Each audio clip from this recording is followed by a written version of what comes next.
Good evening and aloha everyone. Thank you so much for joining us. It's Tuesday night. It's time for Tuning Up with Iggy and Dave. He's already spent 30 hours at work and it's only Tuesday night. Dave, how are you? I don't look that bad, do I, Iggy? I feel well rested. You always look great. Oh, thank you. It's been a great week. I'm really excited the directions we're headed in currently. Got some good news from the city, got some good news from the state. Vaccines are coming along. I am starting to think that bright light at the end of the tunnel is not a train barreling towards us. So I'm feeling good. How are you, Iggy?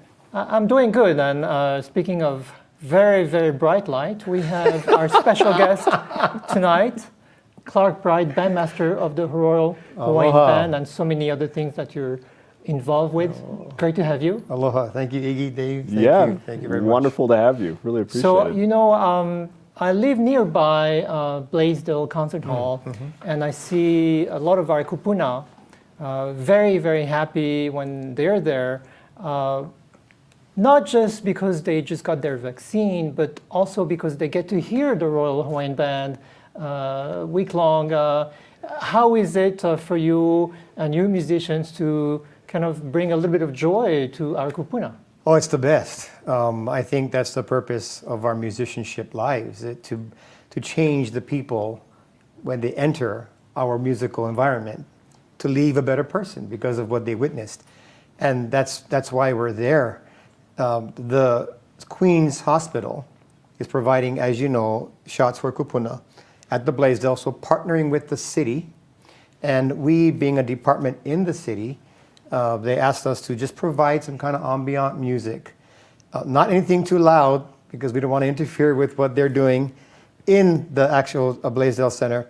But as they come out and wait to be observed and rest, the Royal Hawaiian Band, we've broken up into small ensembles because we cannot perform as a full group, and almost everybody is going through some form of that already. So we'll rotate 4 or 5 different ensembles every Wednesday through Sunday, and just provide some kind of music, most of which they'll recognize, for them to hear live music while getting a shot to save my life, hopefully, with the vaccine. And the appreciation from everybody coming out is humbling. It brings back to memory again why we do what we do, and the fact that we get to do that now during a pandemic is special. It keeps our guys working. It keeps our guys on their chops going, and they can stay in shape. But it's purposeful. It's not just to perform for nothing, but they are serving a cause greater than all of us combined. So I think it's working out.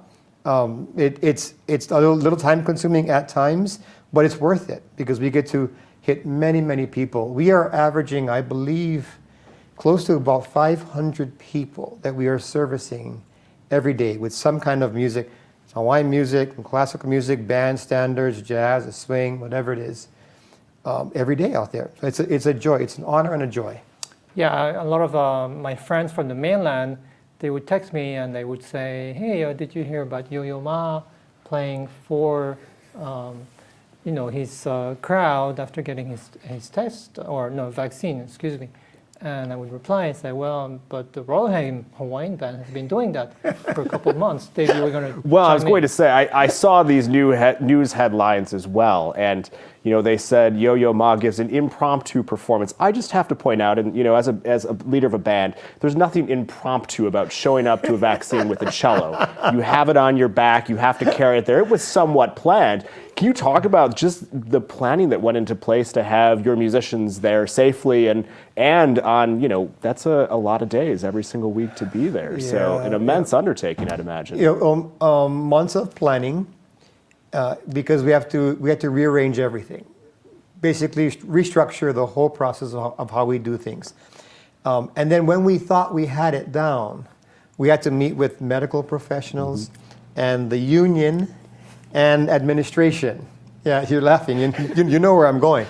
So that took an added amount of time, but we all came to agreement that we thought it would be best to do no more than 5 members. So there are some naturally created ensembles that the musicians are used to doing, woodwind quintets or brass quintets, saxophone ensembles, etc. But then we had to figure out how to get enough of a support, i.e. chairs, tents, delineator markers, signs, hand sanitizers. When somebody's sitting down, somebody else can't use the chair, so we have to have the right kind of disinfectant spray that can be sprayed and then evaporated after a certain amount of time.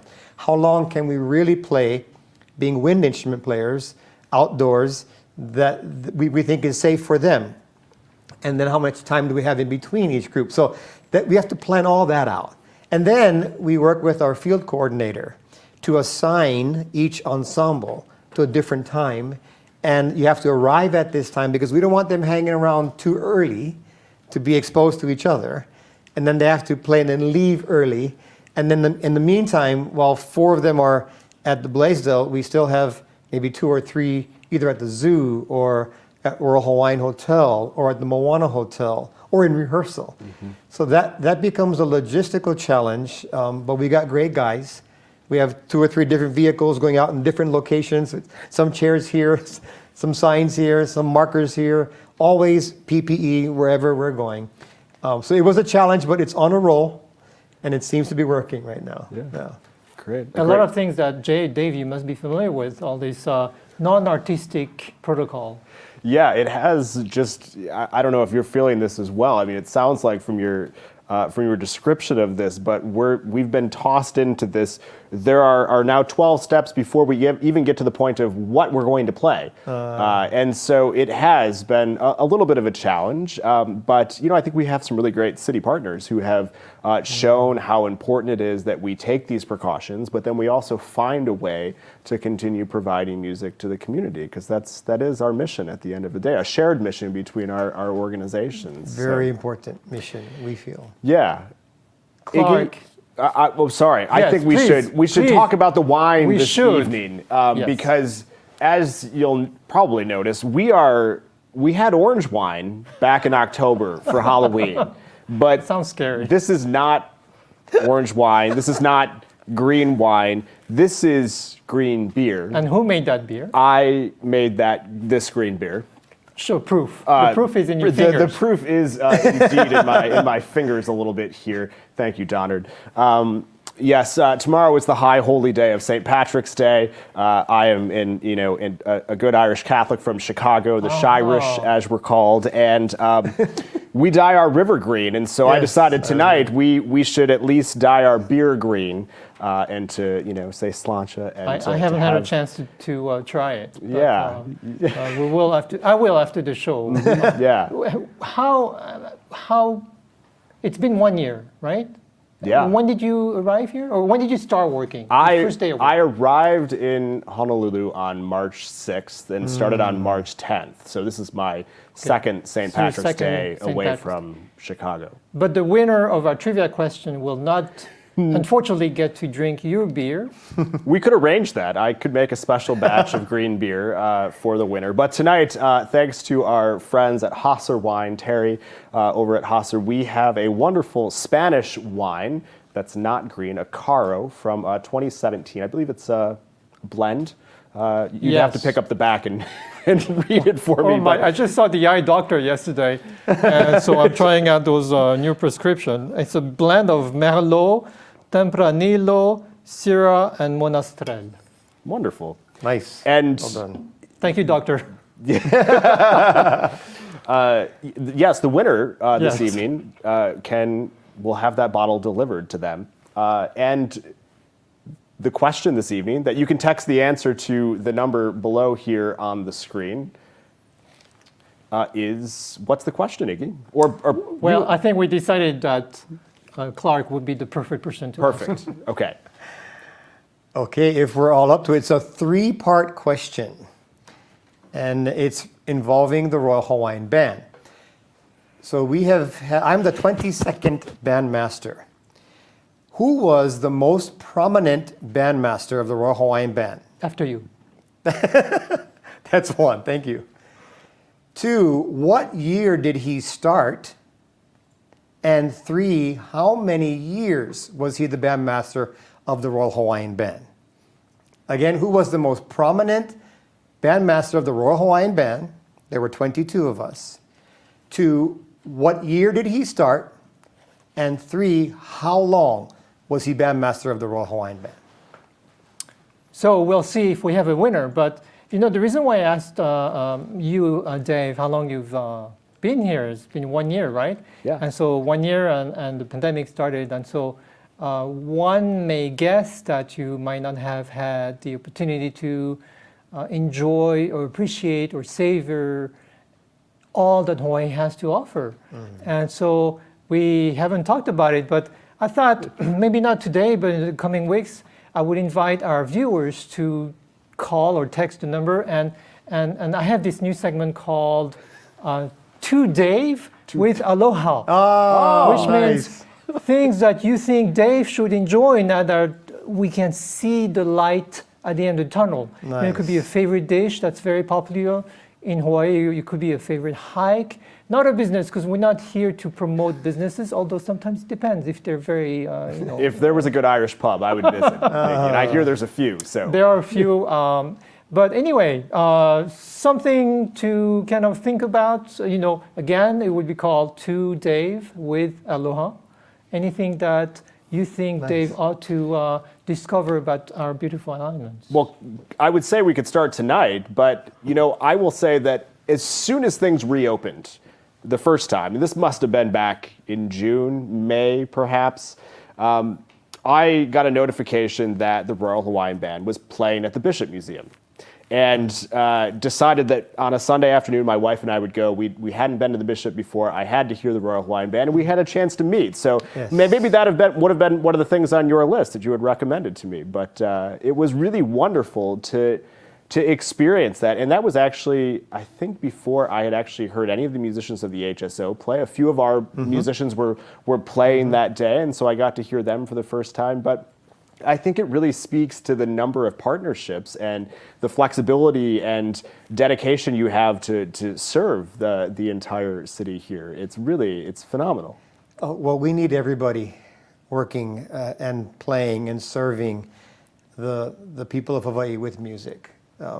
It's part of a big part of our culture. It's who we are, and it spans every type of music, really, not just one. And to see you there, to meet you, it was great. The grounds are beautiful, and they are there for historic purposes, and they have a lot of links to the monarchy as well. But it was one of the initial times that we got to perform out there at the Bishop Museum, and there may have been 3 people there, and I think you were 2 of them. So I think there weren't a lot. Some again, they come and then they go to someplace else. So we're not geared out for a concert or a gathering, but just to provide some ambiance. If they choose to stay, great. But it was nice meeting you, and I believe our members got a chance to meet you for the first time as well at that time, some of them. Yeah, can you talk a little bit about how the relationship works between the symphony and the band? Because we share a couple of members in common, and we've found rehearsal schedules and performance schedules that works. And from the musicians that I know, it's such a wonderful addition, both the symphony and the band, to being able to be a full-time musician here in Hawaii. How many members do we share approximately currently? I believe 4 or 5 of them are more full-time members, and anywhere from 2 or 3 or 4 at times part-time members. Yeah. And it's taken some initiative to continue to get the schedules to work. Musicians all want to practice at the same time, but if they're both going on, then something's got to give. So it's taken some opportunity. It allows us an opportunity to have every working musician perform sometime when they're able to, so the other group is not affected. Yeah. And that's not always the case, but we've worked it out. Yeah. And we've come to some agreements, some changes. I think the biggest word is just flexibility, being flexible. We want the symphony to succeed. It doesn't, end of story. We want the symphony to succeed. And our playing in the symphony are great musicians. We want them to succeed. I believe the symphony wants the Royal Hawaiian Band to succeed as well. So we can both confirm that. Yes. yeah, okay. We have a set schedule, and at times it's very flexible. Yeah. So we've been able to work it out, and it's important. We need both services continuing from the classical perspective and from the Hawaiian perspective for our people here in Hawaii. And one of the things that has been a surprise to me, I guess it shouldn't come as a surprise because I geographically knew how far away Hawaii was from any other major metropolitan city. But when we have a musician who takes leave or we need extra musicians, it takes a lot to get high quality musicians here in Hawaii. And so having a partner like the band is really a huge asset for us and one of the reasons that we can be successful here. Well, yeah. So in addition to the full-time members, our guys are playing every day. We average 350 concerts a year. And they're constantly serving in some capacity. So they're good. They're really good musicians. They've worked hard to get there. And some of them have this opportunity to perform with the likes of an Iggy or under a Dave. That's an honor for them too. And I see them because sometimes they'll be coming right from a Royal Hawaiian Band service, and they're in their uniform and just in time to change from white mostly to black for us. So the Bright family in Hawaii is mighty, and the Royal Hawaiian Band is only one of the occupations that you have. But as Dave would say at the beginning of our talk story, he would ask our guest, please take us to the beginning. And the beginning is whatever you want it to be. How long do we have? Oh, that's a great question, great point. I was born and raised in a musical family. Actually, maybe just my dad. My mom played the radio, but she was the architect behind the scenes. My dad, self-taught pianist, also played oboe and clarinet and percussion in the band growing up. But his passion for changing lives through the art, an excellent art of theater, we witnessed as youth. So we were constantly exposed to musicals, all of Rodgers and Hammerstein's musicals, from as early as I can remember. And we would also be witness to my dad playing piano and playing for either his students or prominent Hawaiian artists as well. So we learned all the Hawaiian songs that way. And we just kept going. And when I was in high school, I joined the band and enjoyed it. And at that time, I had to make a choice. I love sports. Everybody else grew taller. I grew shorter in a way. So I said no to sports. But you did do sports? I did do sports when I was younger. I loved it. But at that point, when others were better than me, I said maybe I should go into music. It kind of worked out a little bit now. But at that point, decided to study it, went into music at UH, became a band director at Waimanalo Elementary and Intermediate. And I was a part-time teacher when I first started in 1987. I had 12 kids in the band, and they were all Hawaiian. And they had to give me English and some other classes to make it work. 4 years later, when I left to go to Kamehameha, we had 150 people in the band. And it was a beautiful testament to the talent of Hawaiian youth. Just natural musicians. Taught at Kamehameha, loved that quite a bit for 14 years. I got to meet some great people. Some of them are helping us presently to kick off this program. And I also did some ministry work. I was the performing arts director with New Hope Christian Fellowship. And then when the Royal Hawaiian Band Bandmaster position came available, we had some suggestions, some people maybe requesting, and I went for it and then been blessed with Mayor Carlisle, who hired me initially. He did a 2-year term. Kirk Caldwell took over for him. continued then for 8 years, and Mayor Blangiardi just reappointed me again. So I'm continuing now my 11th year as bandmaster of the Royal Hawaiian Band. And you also did Congratulations. some. Thank you. Wonderful. You also served in the Army National Guard band. Is that I correct? did, yes. Oh, you did your homework. I thought you knew so many things, but I think you missed something. So Oh, thank you. What else did I do? I have to ask He you. always finds something. Yeah. I'll be calling you up and ask you what else happened. Yeah, in 1979, I joined the National Guard band, and my dad was in the band at that time. I graduated from high school, 17 years old. 10 days later, I was at basic training at Fort Leonard Wood, Missouri. Now, I had a great upbringing, very comforting, very supportive, thrown into basic training at 17 years old at Fort Leonard Wood, Missouri was quite an experience. I went through that, was able to help pay my way through college because of being in the National Guard at that time. And that's why we did it originally. But ended up loving it, did it for 21 years. Wow.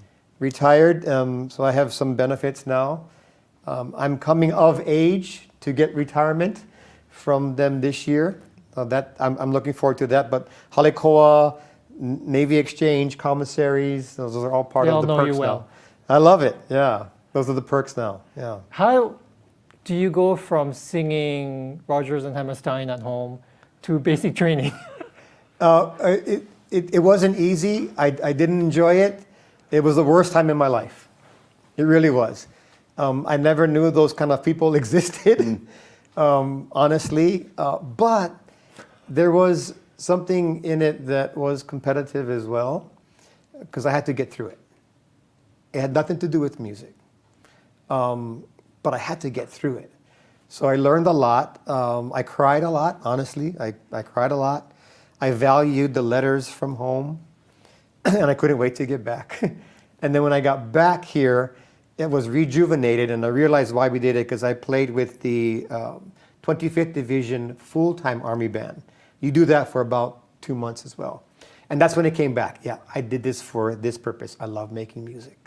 I love being a part of doing something to help others through music. So then it kind of, oh, okay, you're okay. But when I grew up in France in the 80s, the military service was mandatory, and I didn't do it because I left for the U.S. and I was a full-time college student.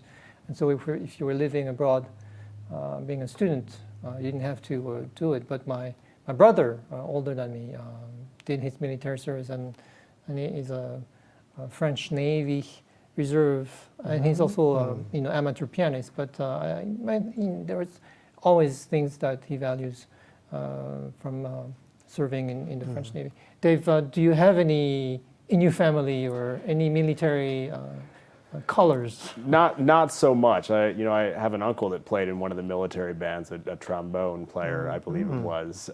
But no, not a whole lot of military in my family. Yeah. So you mentioned, let's see, the Army National Guard Band. You were at some point at Kamehameha School as well. We're not here to talk about the Kamehameha schools, but the school, plays such a big role in Hawaii. Yeah, absolutely. Very well said. Not only for Hawaiians and the culture, but I believe for Hawaii in general.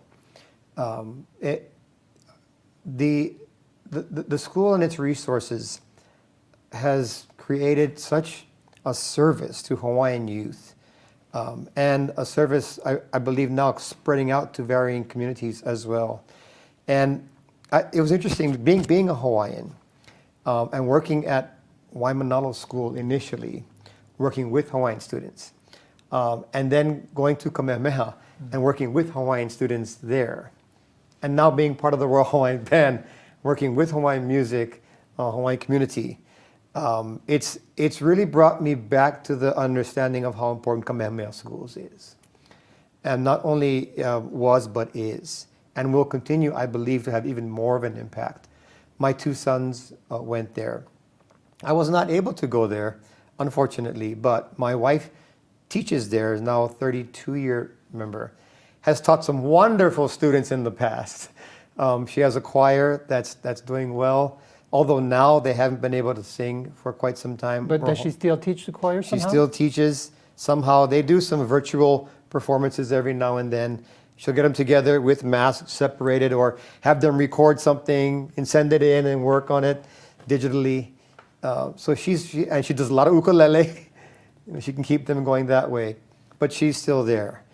So we've seen the benefit that school has allowed all of us to be a part of, and I think it's going to just continue even more so in the future. Right, and Grateful. Dave, you. Here's a good point to bring, that the HSO is equally committed to our youth. Yes, I want to, before, that is such a great segue, but I have to ask because we have someone behind the camera who, feeds me questions, and you may be at a disadvantage because I believe you know him quite well. So I understand your wife has won an award recently. She did win a Na Hoku Hano Hano award recently, yes. We're all very proud of the work that she's doing. How did we know that? How did we find that out? I have a source. It was meant to be a Christmas album with the students, and partnering with past Kamehameha students in the choir, who are now doing really well in the Hawaiian community. And they put it, I believe, into the category of spiritual, some kind of spiritual category. And they won. She wasn't expecting it at all, but it was neat that the kids get a chance to be part of creating this piece, this project that won a Na Hoku Hano Hano award. So they're very happy about that. Yeah. And if I could just continue for just a bit, Please. Her choir was the original performing choir on Lilo and Stitch.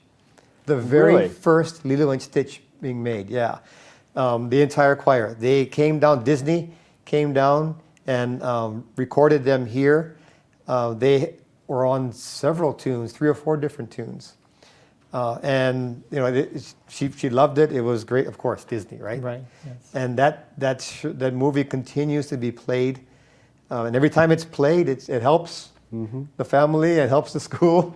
Resources still come in, but it's an honor, I think, that she appreciates just being up at Kamehameha schools in some form to work with these Hawaiian kids. That's wonderful. That was actually ended up being a better segue than I was even expecting with the Na Hoku Hano Hano Award as well. So as Iggy was referencing, about a week and a half ago now, we relaunched, I suppose we should say, the youth talent pool and rebranded it Young Stars, Na Hoku Opio. And we have the opportunity to provide class of 2020 and 2021. So high school seniors that graduated last year and are still here in Hawaii, weren't able to go off to college because of the pandemic, and then students this year, the opportunity to perform with the Hawaii Symphony Orchestra as soloists. Beautiful. And those performances will take place in May and now June as well. At an outdoor performance at a venue close to Diamond Head. I'm not allowed to say anything more than that at the moment, but it's really, I had heard that the youth talent pool, that for decades, the opportunity, the people, the young people who were able to perform with the HSO and what that did for them and their careers and for the community, we have so many in our orchestra, Nancy Masaki and Kim Kiabu, people who have won this as children and gone on to do just marvelous things. So we thought now was the best time to relaunch this because of the opportunities that so many of these students have missed out on the last 2 years. And so if they want to find out more information, what do they do? myhso.org, our landing page, will take you right to the information for that. The application and audition is all digital. We won't be having those in person, but we have a panel of 5 judges, 2 from the symphony, an associate, a conductor, and kind of a celebrity judge that we're excited to announce coming up here. We look forward to showcasing the wonderful talent that is of Hawaii here. It's wonderful. Beautiful. I actually saw not too long ago an old, she'll be upset with me, but a video recording of my wife when she was younger. She was a winner of the Youth Talent Pool. Was she? And performed a movement of the Shostakovich Piano Concerto, and the conductor was Henry Miyamura. Nice, yes. And so it was very nice to see, because I came in '97, and for me the symphony is just from '97 on, and I forget that I have to be humbled and remember that it's over 100 years old. The Honolulu Symphony / Hawaii Symphony is over 100 years old, and it's quite not a treat, but it's so important to maintain the legacy of the Youth Talent Pool. So thank you very much. Yeah, it's been about a decade since the symphony has done it, I believe. And like I said, now is the time to really, we talk about being hyper local. How do we create these opportunities? How do we recognize the incredible talent that's here in Hawaii and continue to foster that, not just for each other, but so that we can showcase to the entire world what treasure we have here. So this might be a good time. You took us, from the beginning of your career as a young musician. Talk to us about the band. I have just been enthralled with the history because it's so, growing up on the mainland and, knowing European music history and Western music, as it were, I was unaware of the diversity, the history, the importance that music played in Hawaii here. So pretend that I know nothing. Take me through the history here and how the band played a part of that, this legacy that you're a part of now. Well, I'll try to narrow it down. It's quite a story. But in 1836, King Kamehameha III, Kauikeauli, desired his own group of musicians. And so he started what wasn't called the Royal Hawaiian Band at that time, but as a ruling monarch, he formed a group of musicians in 1836 that was the onset of what would later become the Royal Hawaiian Band. It went through some iterations. Some of their bandmasters either helped or even hurt the band at that time, to a point where now King Kamehameha V wanted something else to happen. So he called some of his German friends in music and brought over from Prussia Henry Berger, in 1872. And from that point on to present day, the band has become what it is because of the services that he's provided. He came for 4 years. He was supposed to be here for 4 years, but he served for 43 years in service and became known, according to Queen Liliuokalani, the father of Hawaiian music. And that's because when he came, he heard the haunting sounds, the natural ability of Hawaiians to create music. But it wasn't formalized. It wasn't put down in pen appropriately. It was usually done differently. They created music differently. They would create some kind of chant and then put some words to it to maintain a story that they're sharing. Henry Berger started to pen notes down for them, and then they put words to notes, and then the symbiotic relationship of creating music through both writing words and lyric at the same time came about. And he saved so much of Hawaii's music and the Queen's music and the King's music. He penned it. He put it to the Royal Hawaiian Band music charts and compositions. And so much of what we are hearing today is because he did that. Without him and his service, I probably wouldn't even be here. I'm not even sure if the band would have continued. And it was always attached to some form of ruling monarchy at that time, because it went through a variety of changes. One of those big changes, as you're very much familiar with, was when our queen in 1893 got deposed from her position. Very difficult, still difficult to this day. people, will fight differently for their cause. But in 1893, because the Royal Hawaiian Band was attached to the monarchy, they were told to sign a letter not supporting Queen Liliuokalani. Now, she meant everything to them. That was their queen. The band was predominantly Hawaiian. So the majority of them had to leave the band. And there were only about 2 or 3 members at that time. And they formed their own little group separately. It was difficult for Henry Berger to say bye to them, but he did. They went to the mainland to try to raise some support for the Queen, and it didn't work out. So they came back and joined whatever was there at that time. Henry Berger brought them back and reestablished the band. And in 1895, when Hawaii went through that annexation to the transitional government, it was so difficult for the band members to play the national anthem on the grounds of Iolani Palace. So they asked their bandmaster if they could be dismissed. And he let them. He said, go around the back, stay back there. You don't have to be here for this time. It was so difficult for them. They got through that. The band was then, again, attached to that ruling territorial government at that time. Has since transitioned through every other form of ruling government that Hawaii has gone through. And of course, Henry Berger finished, after his 43 years of service, the band had regained prominence. And bandmasters that they would attract after that were also highly skilled and continued to pour their own initiatives on the band and whatever they could bring. So it just kept getting better and better in different ways.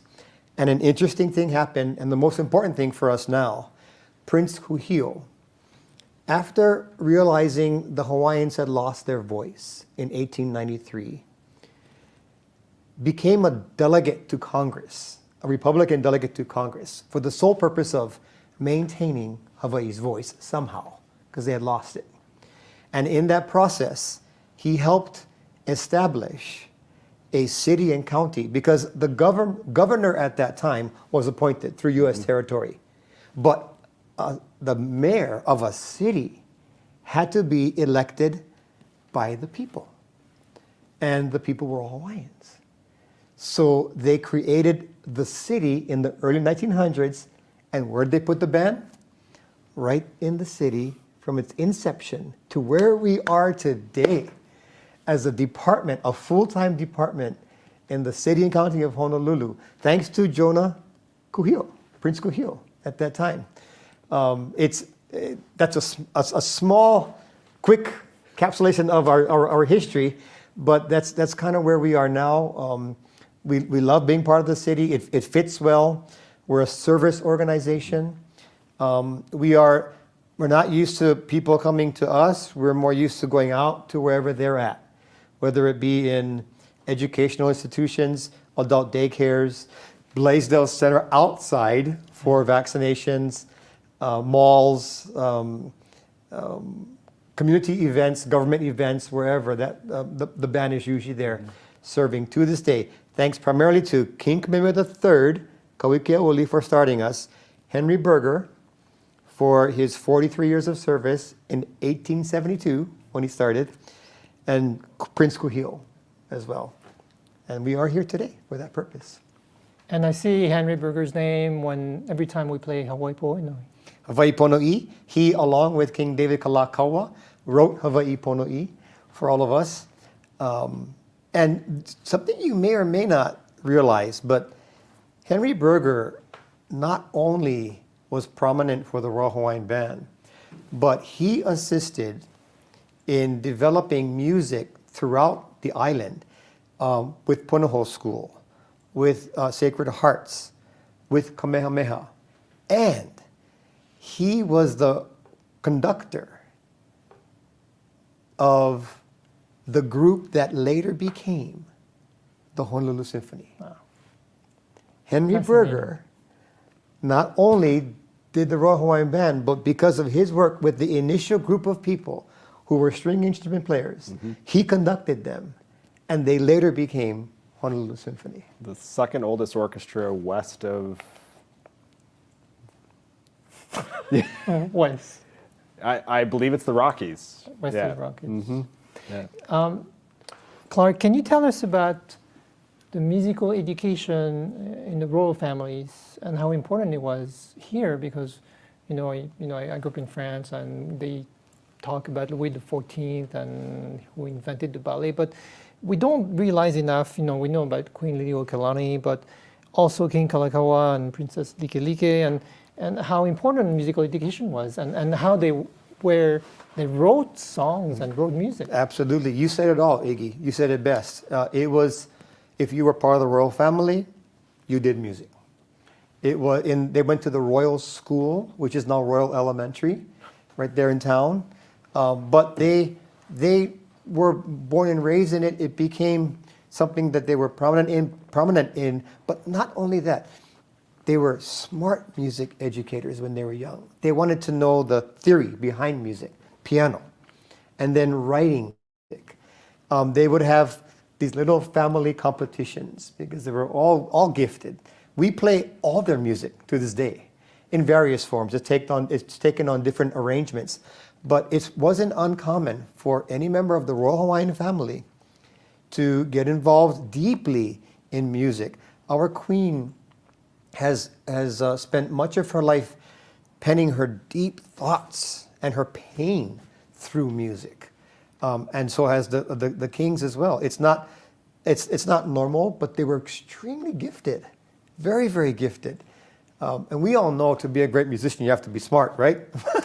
But the royal, excluding present company, of course, but the royal family, very well educated, sharp people who were trained for music at a high level. Well, I have no doubt that in order to write music, you have to be smart. I don't know if all musicians have to be smart. I think we need to have some sort of musical IQ that's important, more than being book smart or street smart. Absolutely. I don't know if, Dave, any thoughts on that? I mean, you're kind of above us because you're doing so many things, but... I'm going to plead the fifth on this one. This seems like a dangerous door to go down at the moment. I'm thinking about music history, music theory, these sorts of things, and I just have to ask, this is one of the lighter things that has come up on the show. If fixed do, solfege, or movable do, what's your preference? Hawaiian. Hawaiian, oh, good. Okay. So, which maybe we can segue to our segment called Off the Beaten Path. Yeah. You mentioned that there's a song that's dear to you that we may not know, but that is very important here. Can you tell us about it? The Royal Hawaiian Band plays this, and I believe we could still even play it more often than we do. But it is a song called Kaulanana Pua, or Mele'ai Pohaku. And this song is very important to the Hawaiian community, but it's our existence and what we claim as almost an anthem at times of patriotism. Because in 1893, when the Queen lost her country, the band was a big part of that. I shared earlier, the members were not happy. They were, that's putting it lightly. They could not continue with their life. It was so important to them. Everything they did revolved around the monarchy and the Queen and the band, that they were so distraught. They went and sought advice and a musical song from Ellen Prendergast, who was the Queen's dear friend. And they basically wanted for her to share their story through a song. And they didn't hold back. They were upset at the country coming in to take over their country. They were not going to sign the petition, and they'd rather eat the stones of the land than submit to the upcoming government. Of course, everything has changed presently, right? But at that time, it was very different. Well, she put that to a song, to a pen, and it tells their story. It tells the Royal Hawaiian Band story.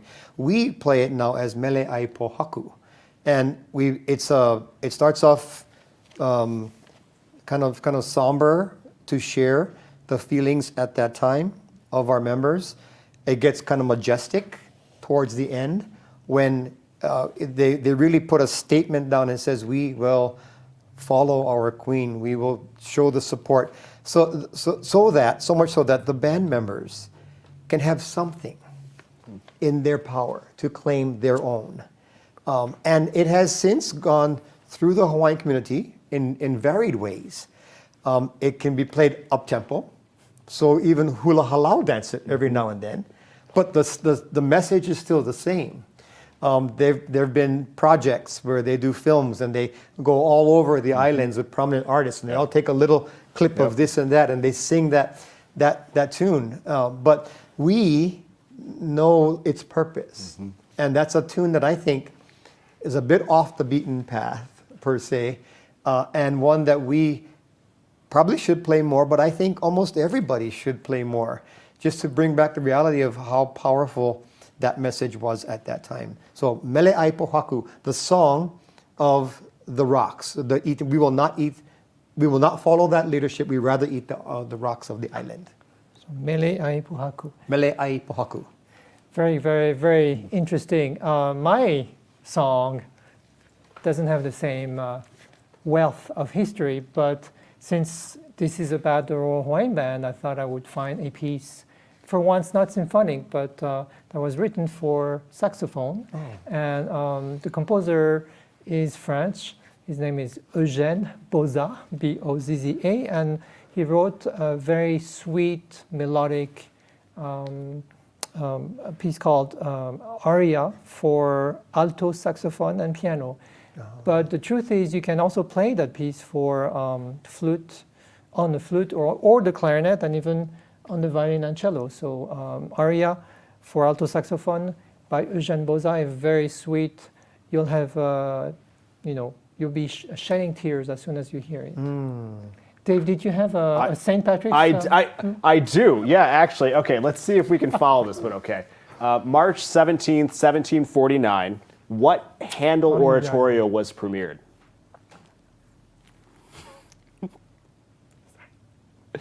No, it wasn't Messiah.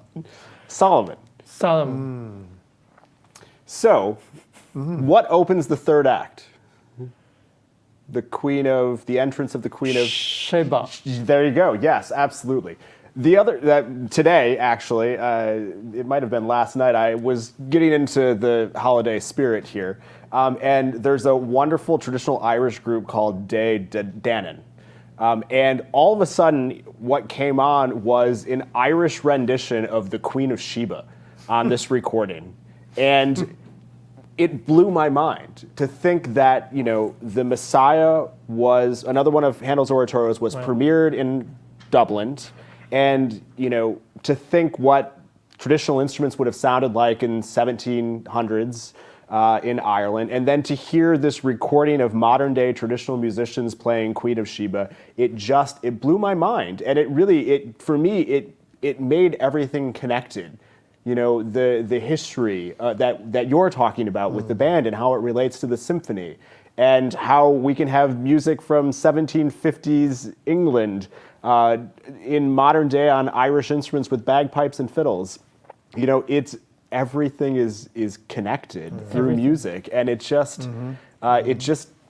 we will definitely put that link on the webpage. You'll either love it or you'll hate it, and I apologize, but it's that connection, that community. All music is relevant and universal. And I'll just, say something that has no intellectual relationship, but on Wednesdays and Tuesdays, I like to watch soccer in the morning, and there's a big event in Europe called the Champions League, and there's an opening credit, very powerful music, and all the soccer lovers in Europe, they sing that hymn of the Champions League, but that hymn is nothing but an aria or an overture from an oratorio by Handel.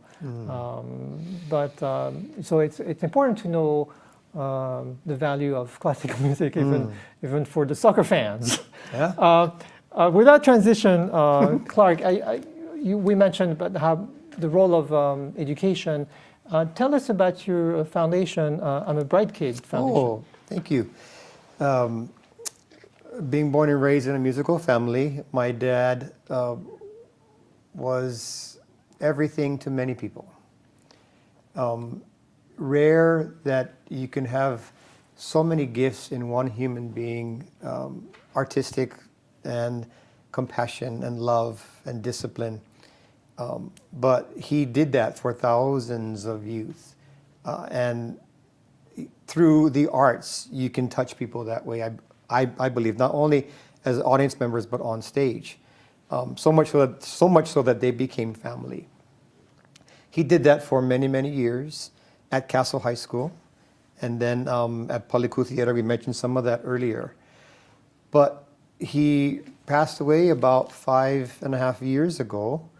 And it was quite sad because he had the energy of what we thought was going to last another 10, 15 years. But at the funeral, as I mentioned, the students thought it's not only fair for us to receive whatever he gave, so they started a foundation. And the purpose of the foundation is strictly to preserve his legacy. We do a big production in the fall. He loved his big musical productions, big orchestras and lots of sets and lights, and he just costumes, and he's loved doing it as excellently as he possibly could. And never at the expense, this is important for him, the discipline demanded was never at the expense of a relationship. He believed strongly in the love that would go through a discipline or through a compassion. And it's through that kind of education and dedication to the art form that we center all that we do in the arts through the foundation. And we started here at the Hawaii Theater with the opening in 2016 of the foundation.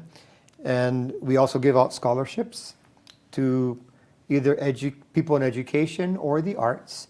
We do a summer workshop / production, summer theater project for youth, for very young age. I believe it's even 10 or 12 up to high school.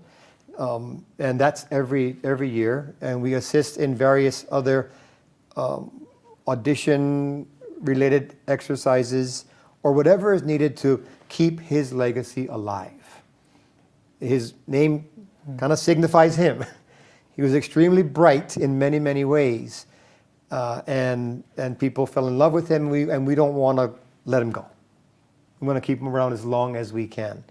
I know personally, he's very responsible for who I am, how I lead, my music background. And we want to try to do whatever we can to serve others and give others a chance to see a glimpse of what it may have been like to work with Ron Bright. And so you said that you actually have things coming up pretty soon? We do, right here at Hawaii Theater. We'll be celebrating our 5th anniversary of our foundation. It'll be the 6th year since his passing. And we're going to do a virtual/live performance here at Hawaii Theater on April 18th. We're going to we are filming presently outside any of the big numbers so we can get more people involved, keeping their distance and getting creative, doing digital tracks and putting it on to the choreography. I mean, that's taking a lot of work, but we're doing that in addition to about 8 tunes that we're going to be doing live right here on the stage with about a 5-piece rhythm section on April 18th. That's coming up just to celebrate our 5-year anniversary, but to just allow his passion for the arts to continue. What a great way to celebrate your father. That's really wonderful. We keep hearing virtual this, virtual that. Have you had any in-person live performances lately? Have you had any glimpse of what an audience is going to be like as we return here? Thank you for that. We actually have, and now we've been doing these small ensembles since, well, a little in the summer, but we had to stop again. So more consistently in September, October, November, December area timeline. But for a musician, if you have a live audience, it makes a difference. It really does. And this past Sunday was one of the first times for the past 4 or 5 months where we had a dedicated live audience. And we were at the Moana Hotel, and we were playing for their 120th anniversary. We didn't think there was going to be a live audience there. We just thought they're going to be members sitting down, eating and carousing or moving from one place to another like they normally do. But they had repositioned us. And when they did, if you're familiar with the Moana, you come through the beautiful lobby and there are trees and there's a veranda and just these rocking chairs and people can sit there. And all of a sudden, they just started showing up. They saw band members dressed in orange, yellow, and white, and what's going on? And we had our small ensembles, some of which were part of the symphony also as well, start to play. And they applauded. There was an audience that gave feedback to musicians playing. And right away, you could just sense the different energy. There's something different. They may not say it, but I know I felt it being out there. And they just gave more and more and more. And it may have been 15, 20 people, distance, but they were applauding, and it was something. And it gave me hope.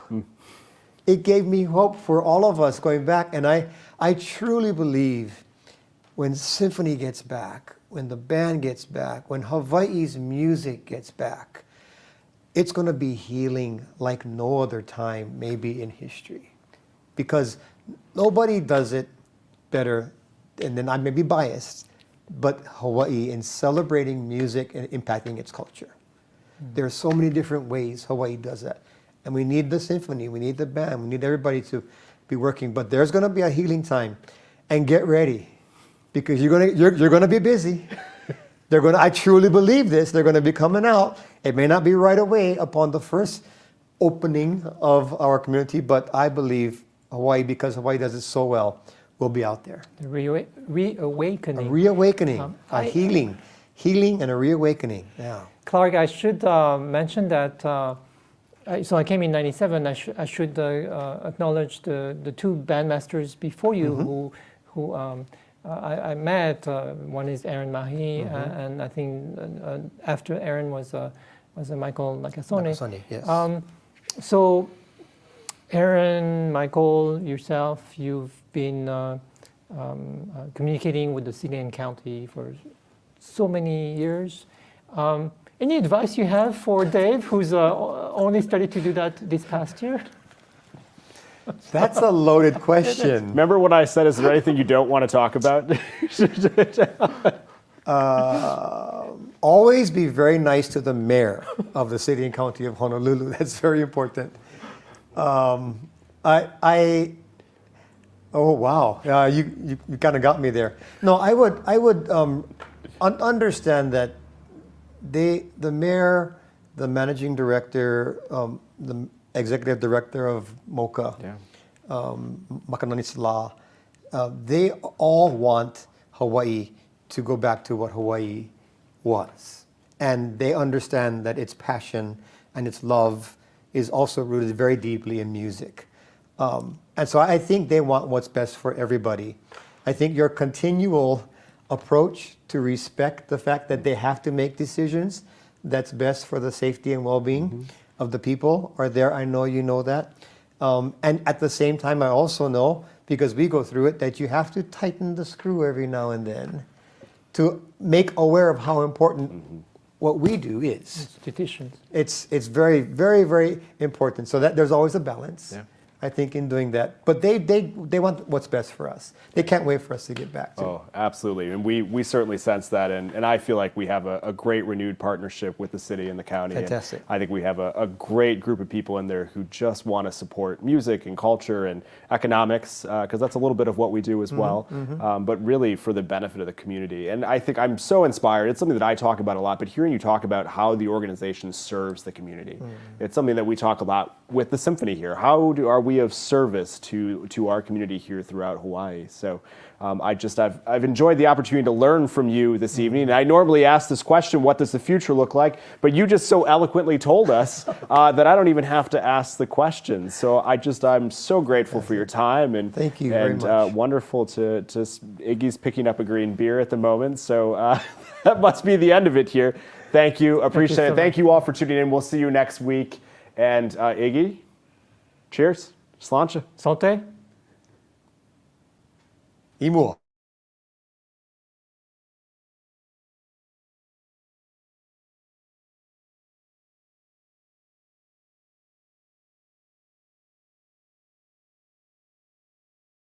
Life changed so fast. During COVID, we've had a chance to think about what's really important in our lives.